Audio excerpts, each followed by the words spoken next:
Good morning, students. Class 8 Science. We have discussed the chapter cell structures and functions. Cell के बारे में हमने पढ़ा था कि जो कोशिका होती है, cell is the structural and functional unit of life. कोशिका हमारे शरीर की सबसे छोटी इकाई होती है जो कि सारे फंक्शंस को परफॉर्म करने का कार्य करती है. ठीक है. जो सेल की खोज है वो रॉबर्ट हुक ने की थी 1665 में. और रॉबर्ट हुक ने कोशिका को एक प्लांट सेल में देखा था जो एक डेड सेल थी, और इन्होंने खुद के माइक्रोस्कोप के द्वारा इस चीज़ को देखा था. और इनको ये जो डेड सेल है वो एक कंपार्टमेंट लाइक स्ट्रक्चर्स में दिखाई दिए थे वहाँ पे. ठीक है. जिनको इन्होंने सेलुला कहा था. इसका मतलब होता है चैम्बर्स, छोटे छोटे चैम्बर्स के रूप में इनको ये दिखाई दिया था.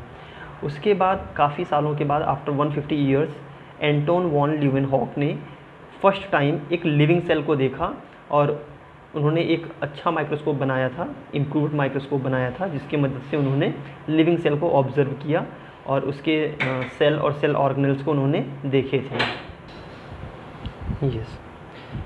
Next topic is structure of cell. Structure of cell में हमने देखा था कि जो कोशिका होती है वो किन किन कंपोनेंट से बनी होती है. तो कोशिका के अंदर हमें सेल मेम्ब्रेन दिखाई देता है, न्यूक्लियस दिखाई देता है. ठीक है. न्यूक्लियस रेड कलर का जो सेंटर में होगा.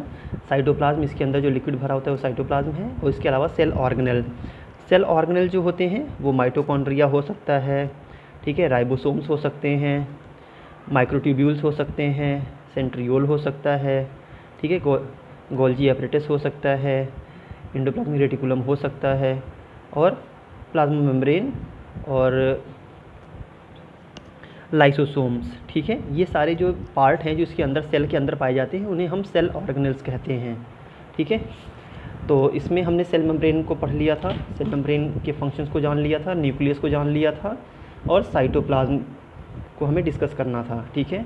साइटोप्लाज्म के बारे में जानते हैं. साइटोप्लाज्म क्या होता है? Cytoplasm is a jelly like fluid present between the cell membrane and the nucleus.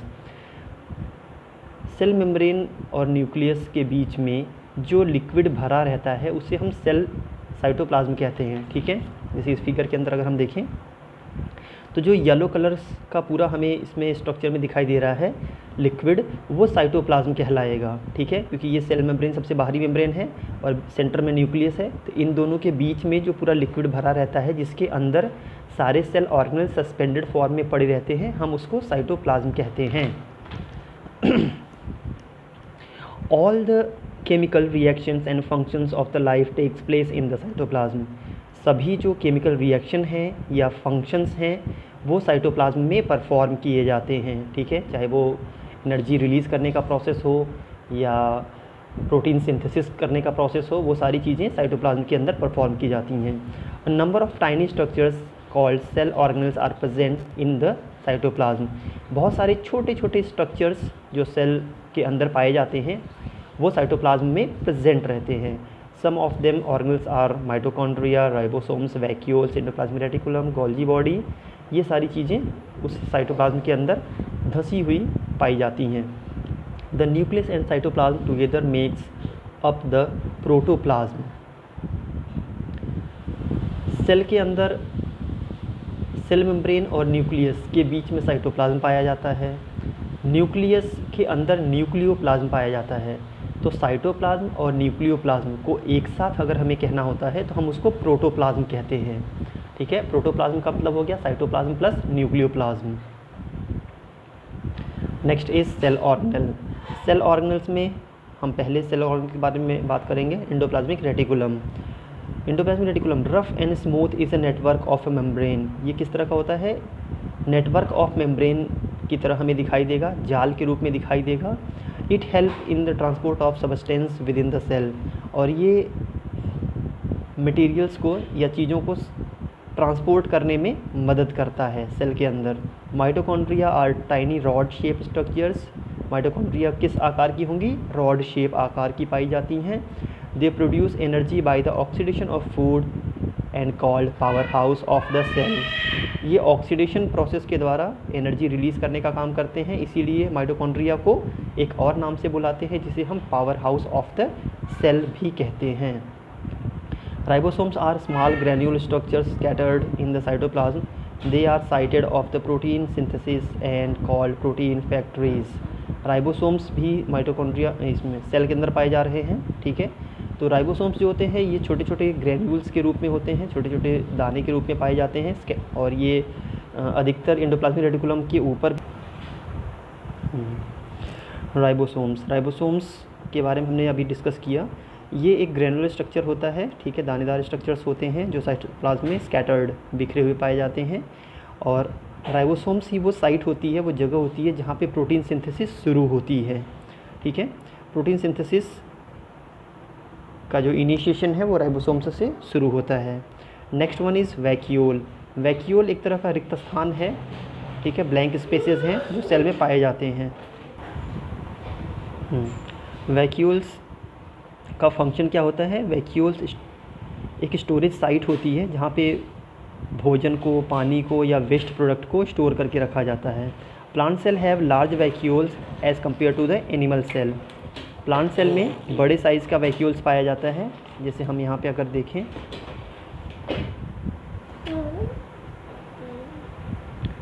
ठीक है, ये टिपिकल सेल है, चूँकि ये एक एनिमल सेल है तो यहाँ पे जो वैक्यूल्स हैं वो छोटे छोटे होंगे, ठीक है। We can see in this figure, हम इस फिगर में देख सकते हैं कि ये जो प्लांट सेल है, प्लांट सेल में कितना बड़ा वैक्यूल्स, नीले रंग का वैक्यूल्स दिखाई दे रहा है, जबकि जो एनिमल सेल है उसमें छोटा सा वैक्यूल्स, अगर आइदर ये एब्सेंट होते हैं या प्रेजेंट होते हैं तो स्मॉल इन साइज़ में प्रेजेंट होते हैं, ठीक है। और यहाँ पे जो प्लांट इस वैक्यूल में क्या करता है, अपने फूड को स्टोर करता है, वाटर को स्टोर करता है और अपने वेस्ट प्रोडक्ट को इसमें स्टोर करने का काम करता है। Next is lysosome. लाइसोसोम जो होता है वो डाइजेस्टिव एंजाइम्स होते हैं जो कि डाइजेशन में काम करते हैं, ठीक है। और इनका एक और भी नाम है, इनको हम सुसाइडल बैग्स के नाम से भी जानते हैं, suicidal bags of the cell. Next one is plastids. Plastids जो हैं जिन्हें हम क्लोरोप्लास्ट के नाम से भी जानते हैं, ठीक है। प्लास्टिड्स का ये एक फॉर्म होता है क्लोरोप्लास्ट। प्लास्टिड्स जो होते हैं वो सिर्फ प्लांट सेल में पाए जाते हैं और एंड कंटेन पिगमेंट्स, ठीक है। प्लास्टिड्स जो होते हैं वो अलग अलग कलर्स में पाए जाते हैं जो कि चीज़ों को रंग देने का काम करते हैं। Green colour plastids are called chloroplast. हरे रंग का जो प्लास्टिड होता है हम उसको क्लोरोप्लास्ट के नाम से जानते हैं। That contain the green colouring pigment called chlorophyll. Chloroplast के अंदर क्लोरोफिल पिगमेंट होता है जिसके कारण हमें पत्तियाँ हरे रंग की दिखाई देती हैं। Chloroplast gives green colour to the leaf and stem. Chloroplast के वजह से ही, चूँकि पिगमेंट क्लोरोफिल उसमें पाया जा रहा है, जिसकी वजह से हमें पत्तियाँ और तने जो हैं वो हरे रंग के दिखाई देते हैं। और क्लोरोफिल का मेन फंक्शन भी होता है, ये फोटोसिंथेसिस प्रक्रिया को पूरा करता है। फोटोसिंथेसिस प्रक्रिया के लिए ये एक साइट होती है, ठीक है, एक जगह है जहाँ से ये इनिशिएट करता है। फोटोसिंथेसिस के लिए क्लोरोप्लास्ट का होना ज़रूरी है। अगर वहाँ पे क्लोरोफिल पिगमेंट प्रेजेंट नहीं है तो फोटोसिंथेसिस प्रक्रिया शुरू नहीं हो सकती। तो ग्रीन प्लांट्स जो होते हैं वो फोटोसिंथेसिस प्रक्रिया को पूरा करते हैं या करने में एबल होते हैं, so that they are called as autotrophic in nature. Other animals do not have chlorophyll, so they can not do the process of photosynthesis and hence they have called as heterotrophic organisms. The next one is centriole. Centriole जो होता है एक तरह का cell organelle है जो animal cell में पाया जाता है और ये सेल डिवीजन के समय इसका उपयोग होता है। सेंट्रियोल जो है वो एक स्पिंडल फॉर्म करता है जिसके ऊपर क्रोमोसोम्स अटैच होते हैं। Next one is Golgi complex. Golgi complex जो है वो एक तरह का stack of flattened membrane sac होता है, ठीक है। चिपटी थैलियाँ होती हैं और इनका काम क्या होता है, ये the sac carry out storage and secretion of substance. ये किसी भी मटेरियल के स्टोरेज में काम आता है, ठीक है। सपोज़ कोई एंजाइम सीक्रेट हुआ तो इस एंजाइम को चारों तरफ से अगर कोटिंग करनी है या उसको लेयर में पैक करना है तो पैकेजिंग एक तरह से कह सकते हैं कि गोल्जी कॉम्प्लेक्स उसकी पैकिंग करने का काम करता है, ठीक है। और सीक्रेशन ऑफ सब्सटेंस में ये यूज़ हेल्पफुल होता है। In unicellular organisms like Euglena and Paramecium, certain projections are found on the outer surface of their body. They are called as a cilia in Paramecium and flagellum in Euglena. एक कोशिकीय जीवों में इनके शरीर के ऊपर छोटे छोटे हेयर लाइक प्रोजेक्शंस पाए जाते हैं, ठीक है, जिन्हें सीलिया कहा जाता है। पैरामीशियम के केस में हम उसे सीलिया कहते हैं और यूग्लिना में उसे फ्लैजिलम, क्योंकि यूग्लिना में सिर्फ एक होता है और बड़ा सा होता है, ये फ्लैजिलम कहलाता है। और पैरामीशियम के शरीर पे बिल्कुल छोटे छोटे छोटे बाल होंगे, ठीक है। It is called as a सीलिया।